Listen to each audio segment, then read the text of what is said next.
सुनें पॉडकास्ट नींद क्यों रात भर नहीं आती। आदाब, नमस्कार। मैं परवेज आलम हाजिर हूँ सिने की पॉडकास्ट सीरीज नींद क्यों रात भर नहीं आती के चौथे एपिसोड के साथ। हम फियर, डर या खौफ पर बात कर रहे हैं। मशहूर माहिर नफ्सियात, मनः चिकित्सक, साइकेट्रिस्ट प्रोफेसर सलमान अख्तर मेरे साथ ऑनलाइन हैं। पिछले एपिसोड में आपने बताया था कि डर क्या है और हर डर के पीछे वो क्या एंग्जाइटी या फिक्र होती है जो हमें डरने पर मजबूर करती है, और वो कौन सी ऐसी ख्वाहिश है जिससे हम डरते हैं। सलमान साहब अमेरिका के शहर फिलाडेल्फिया में हैं और मैं यहाँ लंदन में।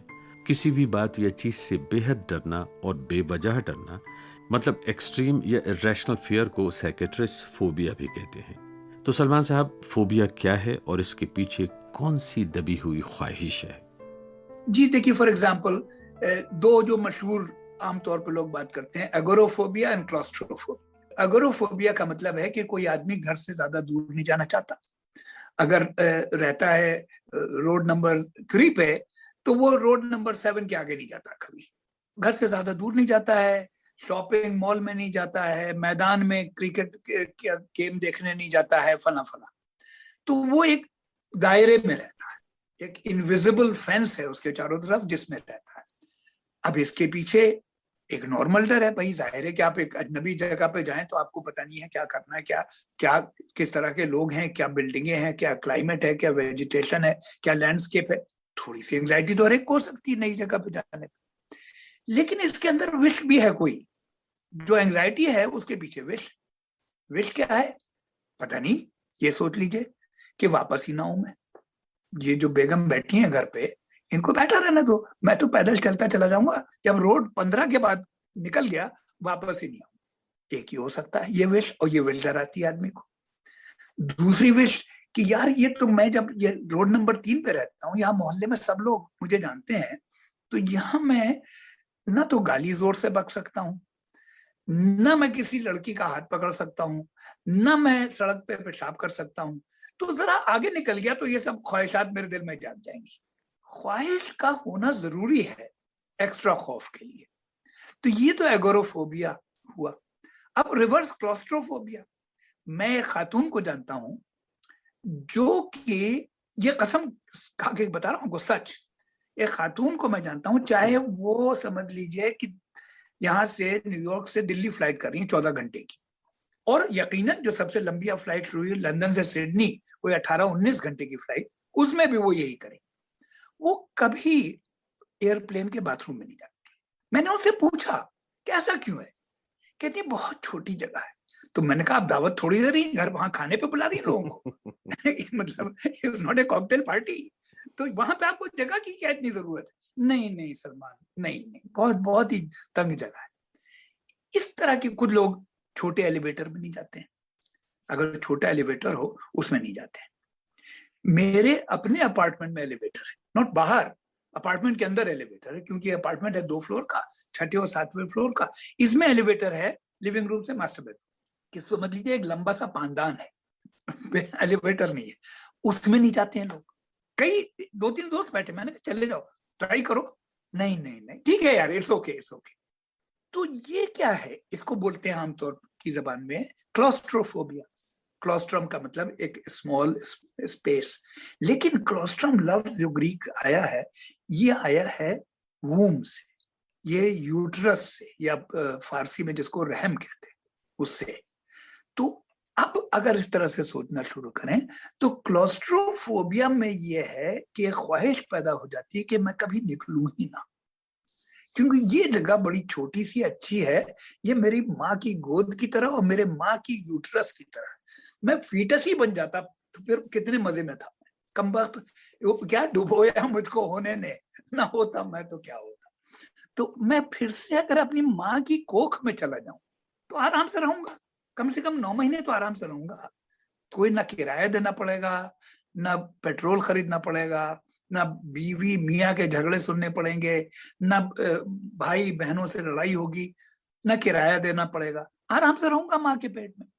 ये ख्वाहिश जग जाती है, जिसका डिस्प्लेसमेंट ही है कि मैं निकलूंगा नहीं इस जगह से। उससे डर लगता है। हर चीज ये समझ लीजिए ज्यादा खौफ में एक सचमुच का खौफ है, रियलिस्टिक, नेचुरल, उसके पीछे एंजाइटी, उसके पीछे खौफ।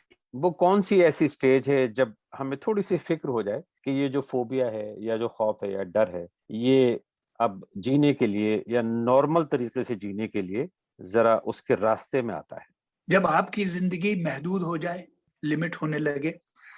मैं जानता हूं एक साहब को बेटे की शादी में नहीं गए, क्यों? हवाई जहाज में नहीं बैठ सकते। तो अब बेटे को दुख तो हुआ होगा, माँ को दुख हुआ होगा, होने वाली बहू को दुख हुआ होगा। तो ये प्रॉब्लम है।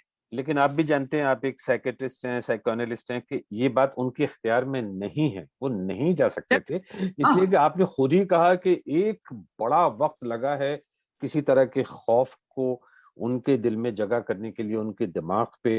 तो वो कोई गोली खा लें तो उससे तो उनका खौफ जाएगा नहीं, तो वो खौफ नहीं, कैसे जाएगा? गोली से कुछ नहीं होगा, तो नहीं, नहीं हुआ किसी ना। के समझाने से भी नहीं जाएगा, अचानक एक बार से समझाने से बिल्कुल नहीं नहीं, जाएगा। बिल्कुल नहीं। वो खौफ डर कैसे तो, जाएगा? हाँ, क्योंकि वो समझाना तो खौफ के बारे में है, और फोबिया में जो एंजाइटी है, जिसकी ख्वाहिश है, वो कौन समझाएगा? तो इसका तो फिर साइकोथेरेपी इलाज।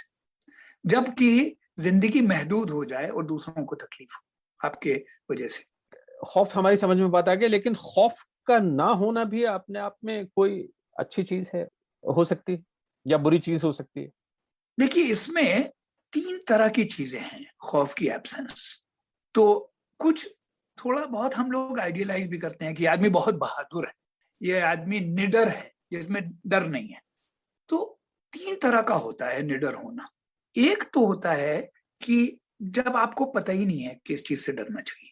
एक बच्चा है, वो सांप से खेल सकता है। एक बच्चा है, वो अंगारे को उठा सकता है। एक बच्चा है, वो दोनों उंगलियां अपनी इलेक्ट्रिक के सॉकेट में डाल सकता है। एक बच्चा है, कोई पिल है रखी, उसको खा सकता है, जो कि पिल से खा के वो मर भी सकता है। तो नतीजे के तौर पे एक तो वो तरह का एब्सेंस ऑफ खौफ हुआ, जो कि अब नॉलेज की एब्सेंस है। कभी कभी ये भी होता है कि आप पता चला चले गए कहीं ऑस्ट्रेलिया, अफ्रीका, कहीं दूर के मुल्क में, और वहां पे आपको पता है कि ये चीज खाने की है या नहीं है।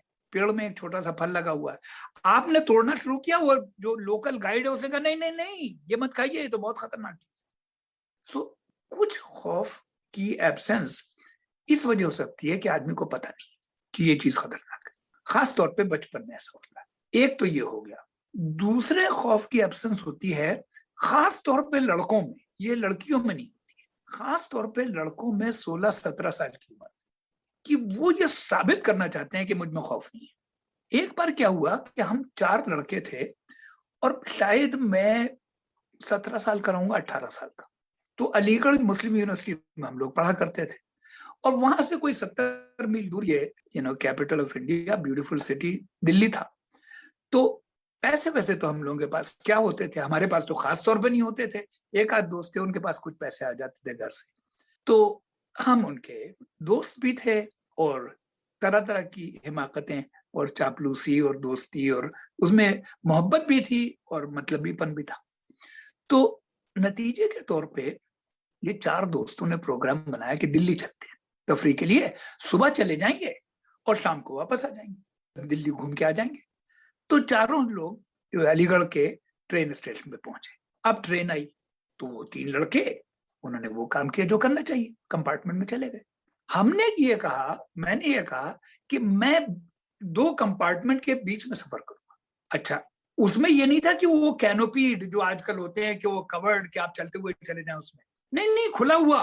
तो उसमें मैंने एक पैर इस पे रखा, एक पैर इस पे, और दोनों हाथ से मैंने केबल पकड़े, और दिल्ली तक चला गया, कोई 70 मील। अब आज सोचता हूं तो इतना डर लगता है मुझे ये सोच के, और अगर मेरे बेटे या बेटी ने ऐसा काम किया तो 2 हाथ लगाऊंगा। कि ये कितनी हिमाकत की बात थी भाई, कि आप मर सकते थे उसमें, आप लंगड़े लूले हो सकते थे, ये क्या कर रहे हो भाई, पागल हो गए हो। लेकिन उस वक्त ये आम तौर पे होता है 16, 17, 18 साल के लड़कों में जुनून, ये साबित करने का कि मैं साहब बहुत बहादुर, मुझे कोई खौफ नहीं है। So they act as if they are fearless.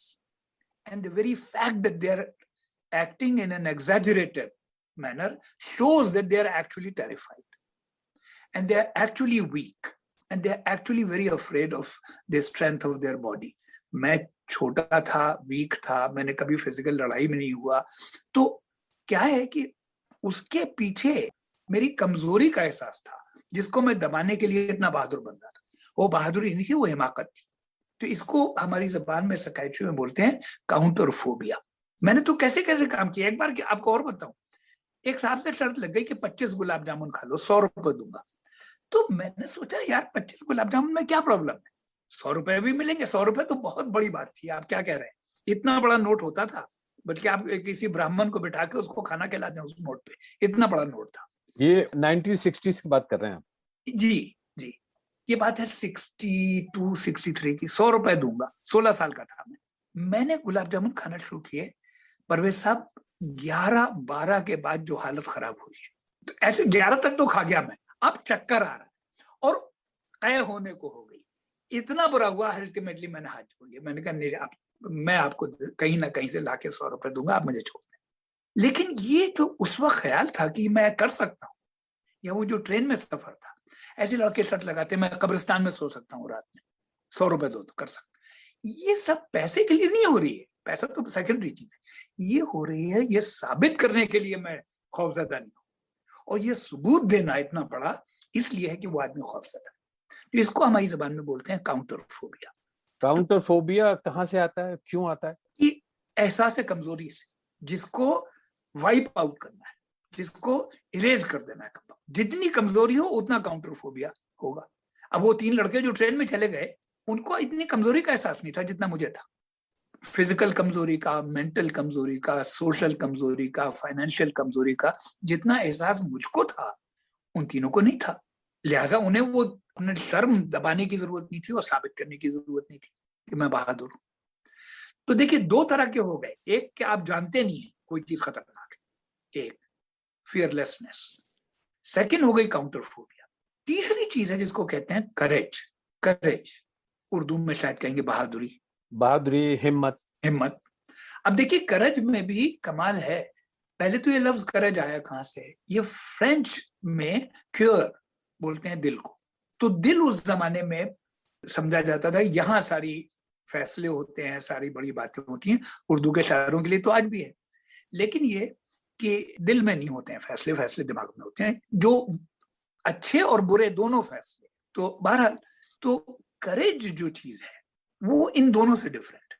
वो इससे डिफरेंट है कि आपको पता नहीं कोई चीज खतरनाक है और therefore you can do anything. यहां आप डरते हैं इसलिए साबित करना चाहते हैं आप कि आप डरते किसी चीज से नहीं है, तो उसमें डर है, लेकिन डर अनकॉन्शियस है, आपको पता भी नहीं है कि आप। मैंने सोचा थोड़ी था कि मैं ट्रेन से गिर सकता हूँ, मैं तो समझा मैं बिल्कुल सुपरमैन हूँ। अच्छा, करेज में क्या है, चाहे वो इंटेलेक्चुअल करेज हो, जैसे चार्ल्स डार्विन साहब ने जब किताब छापी 6 साल तक तो रखे रखी कहीं कि चर्च क्या बोलेगा, तो ही वॉज अफ्रेड। 6 साल बाद एक और साहब ऐसी किताब लग रहे थे, तो उनके दोस्तों ने खुशामद की, अल्लाह के वास्ते इसको छाप दो वरना कुछ नहीं रहोगे। तो ये इंटेलेक्चुअल करेज है। इसी तरह से फिजिकल करेज होती है। अब ये एडमंड हिलरी 1953 में हिमालय पर चढ़ गए। उस जमाने में इतनी ऐसे बूट्स, ऐसे इतनी ज्यादा ऑक्सीजन के लाइट मास्क, ये सब नहीं होते थे। उसी तरह से मॉरल करेज होती है। Nelson Mandela, Mahatma Gandhi, Martin Luther king, जो कि बड़ी बड़ी चीजों के खिलाफ खड़े हो सकते हैं। उसी तरह से जिस मुल्क में आप रहते हैं, इंग्लैंड में किंग एडवर्ड VIII, उन्हें एक अमेरिकन ट्वाइस डिवोर्स्ड कॉमनर से इश्क हो गया, वॉलेस सिम्पसन, उन्होंने तख्त छोड़ दिया। जबकि उस वक्त तक छोड़ा जबकि बरतानिया का, इंग्लैंड का सारी दुनिया पर राज था। तो हिम्मत में, चाहे वो फिजिकल हो, चाहे वो इंटेलेक्चुअल हो, चाहे वो मॉरल हो, चाहे वो रोमांटिक हो, चाहे वो क्रिएटिव हो, कर नहीं है मेरे अल्फाज में मानी न सही, गालिब ने कहा। तो इसमें यह है कि आदमी को डर लगता है, लेकिन वो ये कहता है ये डर तो है, लेकिन मेरा जो मकसद है वो इससे बड़ा है डर से। तो नतीजे के तौर पर मैं इस डर को बर्दाश्त करने के लिए तैयार हूं। कि देखिए तलाक में ऐसा होता है, कभी कभी तलाक में आदमी को कहता है यार लोग क्या कहेंगे, शर्मिंदगी होगी, पैसों का नुकसान होगा, तन्हाई हो जाएगी, फला फला फला, तरह तरह के खौफ सताते हैं इंसान को। लेकिन आदमी एक वक्त आता है कहता नहीं, ये सब खौफ जो हैं हुआ करें, मुझे इस जगह से बाहर निकलना। तो इसमें फर्क क्या है, जो एक फियरलेसनेस है, fearlessness That is because one does not know. Counterphobia is where one has hidden one's fear. Courage is when one faces fear and says, no, this is my goal, this is what I want to do. आपकी बात सुन के मुझे ऐसा लगा है जैसे कि करेज सिर्फ उन लोगों में ही हो सकती है जो राइटियस हो, जो कि ठीक रास्ते पे चलते हों। हिटलर की करेज या हिटलर का जो भी दीवानापन है, या उन लोगों को जो एक फ्रेंजी में बदल देते हैं, कत्लो गारतगरी का बाजार होता है, लोग मारे जाते हैं, दंगे फसाद होते हैं, और ऐसे लोग जो करवाते हैं वो करते हैं। पॉलिटिशियंस भी होते हैं, अमेरिका में ऐसे पॉलिटिशियन हुए हैं जिन्होंने लोगों को उकसाया और पार्लियामेंट को घेर लिया, वगैरह वगैरह। ये करेज के कौन सी कैटेगरी में आती है बात? ये इसमें देखिए, एक तो प्राइमरी फियरलेसनेस है जिसमें बच्चे को पता नहीं है, और एक सेकेंडरी फियरलेसनेस है जहां के आदमी प्रोटेक्टेड है कि परवेज साहब आप फन आदमी को गोली मार दीजिए, फिक्र नहीं कीजिए, आपको कोई आंच नहीं आएगी, मैं I take care of it. एक तो ये हुई। लेकिन देखिए, ये बात कहने की नहीं है और ये बात बुरी है, क्योंकि बुरी बातें भी सच होती हैं और कभी कभी अच्छी बातें भी गलत होती हैं। देखिए, यही तो चक्कर है कि कहाँ शहादत खत्म होती है और कहाँ टेररिज्म शुरू होता है। ये is in the I of the beholder. एक आदमी कहता है मैं शहीद हूं, अब आपके ख्याल से क्या भगत सिंह को हमारे हिंदुस्तान में, चंद्रशेखर आजाद को अंग्रेज तो टेररिस्ट ही बोलते होंगे, जॉर्ज वॉशिंगटन को अंग्रेज टेररिस्ट बोलते होंगे, मेनाखेम बेगन ने बम फेंक दिया था होटल डेविड में जब अंग्रेजों की मीटिंग हो रही थी। उसी तरह से पैलेस्टीनियन लोग अगर वो सुसाइड बॉम्बिंग करते हैं, और क्या करें। तो इसमें यह है कि एक आदमी का टेररिज्म, दूसरे की शहादत, तो ये in the I of the beholder है। लेकिन करेज तो चाहिए। तो ये तो हुई फियरलेसनेस, जिसको बोलते हैं फियरलेसनेस। प्राइमरी बिकॉज आपके पास नॉलेज नहीं है, secondary because you are protected, then counterphobia जहां खौफ है लेकिन वो अनकॉन्शियस में छुपा दिया गया है तहत शऊर में, और करेज जहां खौफ है लेकिन आप कहते हैं मेरा मकसद खौफ से बड़ा है, तो मैं खौफ को बर्दाश्त कर लूंगा। जैसे एक मशहूर उसमें सीन है फिल्म गांधी में, वो बोलता है कि एक आदमी बता रहा है, mister Gandhi, if you do this the British can arrest you. He said yes I know. He said they can beat you up in the prison. He said I know. They will break your bones. He said I know. They might even kill you. He says okay, then they kill me, they'll have my dead body, they'll not have my obedience. So this is called courage.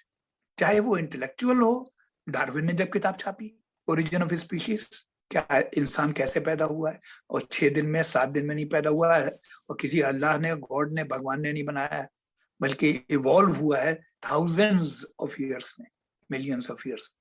तो उसको church का डर था। मैंने जो भी आपसे सुना और कुछ समझा, उसमें यह है कि डर है तो बुनियादी तौर पे एक अनप्लेजेंट सी चीज, कोई बहुत ऐसा एहसास नहीं है जिससे कि इंसान खुश हो। अगर डरता भी है तो थोड़ा शर्मिंदा भी होता है इस बात पे। तो इसमें कहीं कोई अच्छी पॉजिटिव चीज है? ये जो अनप्लेजेंट इमोशन है, क्या कभी प्लेजेंट भी हो सकता है? जैसे कि अब ये जो टीका लगता है, वैक्सीनेशन जिसको बोलते हैं, और आजकल तो जाहिर है बहुत इंपॉर्टेंट टॉपिक है ये कोविड के चक्कर में, लेकिन कोविड से पहले मीजल्स का, टेटनस का, रेबीज का, स्मॉल पॉक्स का, हम लोग ट्यूबरकुलोसिस का, हम लोग हिंदुस्तान में सबके लगे हुए हैं यहाँ पे। तो उस टीके में क्या होता है? उस टीके में वही जर्म होता है जिसके लिए आपकी बॉडी में स्ट्रेंथ पैदा की जा रही है। तो वो थोड़ा सा होता है ताकि आपकी बॉडी उससे लड़े और फौजें आपकी बॉडी के सेल्स की तैयार रहें कि अगली बार ये आया तो उसको देख लें। उसी तरह से छोटे छोटे डोज में डर भी बड़े मजे की चीज है। जैसे 2 एग्जाम्पल ले लें तो क्या है कि अम्यूजमेंट पार्क्स में, डिज्नीलैंड वगैरह में, जो रोलर कोस्टर बोलते हैं इसको, और कुछ तो 100% वर्टिकली पूरा सर्कल हो जाते हैं ऐसे, जिसमें आप जब वहां पे हैं तो आप उल्टे हैं। मैं बैठा हूं उस पर, आज मुझे आप 100 रुपए नहीं 10,000 रुपए देते, लेकिन मजा तो आता है। जब आप 15 साल के, 10 साल के होते हैं और बच्चों के साथ मजा आता है, बच्चे भी लुत्फ लेते हैं उसका। तो है खौफ, लेकिन उस खौफ से मजा आ रहा। या ये देख लें, एक पूरी इंडस्ट्री है जो कि गॉथिक लिटरेचर की, फिर हॉरर मूवीज है जिसके बादशाह जैसे एल्फ्रेड हिचकॉक, वर्टिगो, साइको, हजारों मूवियां, बर्ड्स। थोड़ी जुडिशियस डोज में होम्योपैथिक डोज कर लीजिए उसको। आप ये कह रहे हैं कि अगर थोड़ी सी डोज खौफ की, यानी थोड़ा सा बहुत खतरों से खेल लें, और किसी हद तक कैलकुलेटेड खतरा हो, मिसाल के तौर पे जैसे फिल्म देखने के बाद में आपको पता है कि आप मर तो नहीं जाएंगे, है ना, या छोटे मोटे, तो वो उस हद तक ठीक है। अब मुझे पता नहीं परवेज साहब आपका ये एक्सपीरियंस है या नहीं है कि आपकी अम्मा या आपकी नानी या आपकी दादी कभी कभी, और खासतौर पे औरतें शायद कम, चाचा और दादा और नाना कभी कभी खतरनाक डरावनी कहानियां भी सुनाते। दुनिया की सभी तरह की, सभी जबानों की शायरी में डर के बारे में बहुत कुछ होगा, लेकिन उर्दू में बड़ा अच्छा इस्तेमाल है लफ्ज खौफ का और डर का भी। एक शेर आप ही का है, जाने किस खौफ ने ताउम्र मुसाफिर रखा, गो कोई हर्ज न था लौट के घर जाने में। जी, इसके पीछे क्या है खौफ? देखिए इसमें भी वो, ये खौफ जो है ये ऑर्डिनरी नहीं है, it is not fear, it's a phobia. क्योंकि ताउम्र मुसाफिर रखा मतलब इसके कॉन्सिक्वेंसेस हुए और तमाम उम्र एक रास्ते पे चला दिया। इसका मतलब ये खौफ ऑर्डिनरी नहीं है, ये एक्स्ट्राऑर्डिनरी है। इसका मतलब है इसमें सिर्फ खौफ नहीं है, इसके पीछे ख्वाहिश भी। तो इसमें ख्वाहिश ये है कि हिंदुस्तान वापस चला जाऊं, वो कभी ना हो कम वक्त अमरीका वापस। लेकिन अब होगा क्या, रोजी रोटी कैसे चलेगी? बच्चे अमेरिका में पैदा हुए हैं, दोस्त अमेरिका में हैं, मकान अमेरिका में है, तो इसलिए इस बात से डर लगता है। एक आपके वालिद साहब का, जानासर अख्तर साहब का शेर है, न जाने वक्त की रफ्तार क्या दिखाती है, कभी कभी तो बड़ा खौफ सा लगे है मुझे। जी जी जी। अब देखिए इसमें भी वही है कि एक ऑर्डिनरी डर है जो कि आदमी बुढ़ा होगा, आदमी में नकाहत होगी, वीकनेस होगी, कुछ डिसेबिलिटी होगी, हाथ पैर इतने नहीं चलेंगे, बीमारियां होंगी, मौत आएगी, ये सब। तो एक तो नॉर्मल फियर है इसके अंदर, लेकिन उन्हें कुछ खास जीने की भी तमन्ना ज्यादा नहीं थी। तो नतीजे के तौर पे इसके पीछे ये भी हो सकता है कि एक मरने की ख्वाहिश जिससे डर लगता हो। तो शेर मैं भी सुनाता चलूं आपको। एक शेर तो ये इसी मौजू पे है, ये existential fear, the fact that our life is limited. तो इस पे एक तो आदिल मंसूरी का शेर है जो मुझे पसंद है। वो शेर ये है कि रात भर जागता रहा एहसास, रात भर जागता रहा एहसास, खून में खौफ के गुजरने का। तो ये एग्जिस्टेंशियल फियर कि you cannot avoid, a thinking man cannot avoid knowing that one day he's going to die। एक तो ये हो गया। शहरियार का शेर है, बेनाम से एक खौफ से दिल क्यों है परेशान, जब तय है कि कुछ वक्त से पहले नहीं होगा। अच्छा है, ठीक। थैंक यू परवेज साहब, thank you for giving me this opportunity. और बड़ी बात क्या है कि देखिए इस तरह की बातें जो हमारे नफ्सियात की हैं, हमारी फील्ड में एक बहुत बड़ा प्रॉब्लम है। जो किताबें अच्छी हैं उनको पढ़ना नामुमकिन है, और जो किताबें पढ़ने में आसान है वो गलत है। तो ये आपने जो मौका दिया, इसमें ये एक प्रॉब्लम थोड़ा बहुत सॉल्व कर पाए। सलमान साहब बहुत बहुत शुक्रिया, और आपसे ये गुफ्तगू हमारी जारी रहेगी। थैंक यू परवेज साहब। अभी आप सुन रहे थे मशहूर साइकेट्रिस्ट प्रोफेसर सलमान अख्तर के साथ बातचीत। हमारा थीम था डर या खौफ। आइंदा एपिसोड्स में इंसानी जज्बात, इमोशंस, एहसासात, फीलिंग्स या भावनाओं के बहुत से पहलुओं पर बात करेंगे सलमान साहब के साथ। जैसे इश्क में इंसान दीवाना से क्यों हो जाता है, लोग बदला क्यों लेते हैं, रेवेंज या इंतकाम में क्या कोई अच्छी बात भी है। बचपन से सुनते आए हैं लालच बुरी बला है, लेकिन कौन है दुनिया का ऐसा शख्स जो लालच नहीं करता। ये बातें हैं तो बड़ी आसान सी और आम भी, लेकिन एक साइकेट्रिस्ट की नज़र में इन बातों में ही आपकी शख्सियत के कई राज छुपे हुए हैं। ये राज क्या हैं, जानेंगे सलमान अख्तर से। हमें अपनी राय लिखिएगा post@cineinc.com। परवेज आलम को इजाजत दीजिए। खुदा हाफिज, नमस्कार। आप ये पॉडकास्ट लंदन के मशहूर डिजिटल हब सिने इंक के माध्यम से सुन रहे हैं।